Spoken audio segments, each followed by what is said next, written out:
During the pandemic, staying home month after month, I finally decided to clean out our garage. I was overwhelmed opening up each box that had been stacked in there for so many years. Some of the boxes were from my husband, T.G. Shepherd's previous life and career. I saw his music awards and accolades that I never knew existed. We had so much fun talking about each one. He sat and told me stories of each memory. Some were memorabilia from my music career, priceless memories that we were able to relive with each other. It was so cool. We enjoyed cleaning everything up and putting the items that meant the most in their proper and labeled boxes.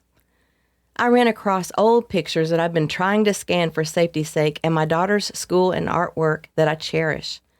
I put all of these precious memories in safer containers as well. Who is this new organized me? I don't even recognize myself. One of the most surprising things I found was just a bunch of paper I'd scribbled on. I almost threw it away, but I decided to read through what some of the pieces had written on them. For some reason, 16 years earlier, I began to jot down everything that had happened to me during my bout with breast cancer. The doctors mentioned to me that I might want to make a video for my daughters or keep a journal just in case my cancer were to be terminal. I began to note everything. I thought that I might want to write a book to help someone at the time, but I never really pursued it. I must have kept them for some reason, though. I am grateful that I still had those notes, if only to give them to my daughters for future reference.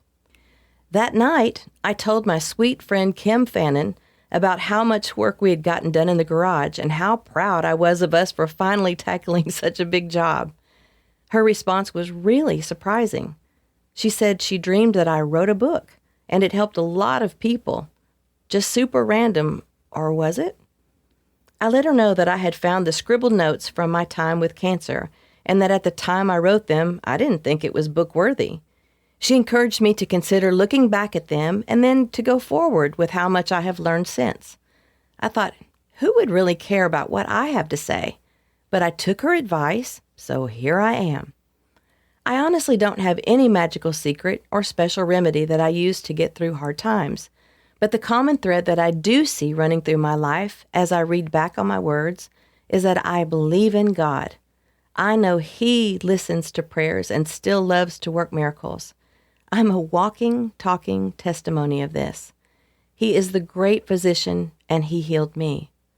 I know that a positive attitude of gratitude can deliver you from all that ails you. I've seen the darkest of valleys, and I've stood on the top of the highest mountains. I know that when life seems to be going great, everything can turn on a dime with one diagnosis. But I also know that when life seems hopeless, we need to learn to just hold on one more day because everything can shift for the best in the blink of an eye. We can't change circumstances, but we can be in control of how we handle them. For those that might not know a lot about me, I may look like a city girl, feminine and ladylike. But let me tell you, I'm a country girl from Oklahoma. You can't keep an Okie down. Heck, some would be surprised to know that I pulled a calf with my bare hands before, and I'd gladly do it again. Having strong country roots in my background also gave me the strength to fight whatever was in my path. I decided to title my book after a song I wrote many years ago called I'm Not Going Anywhere. I'm so grateful that many who have heard my song from the Ascension Hospital commercials have written to me saying that my music has been a comfort to them. Perhaps my story here within these pages will do the same. I wanted to share my journey with you in hopes of helping someone get through their toughest days. Perhaps you can learn from my mistakes, or maybe my sense of humor can help brighten your spirits a little.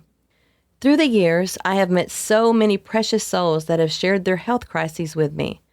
They mentioned that just seeing how I handled my breast cancer diagnosis and my life thereafter helped them cope by just watching me overcome this disease with a smile.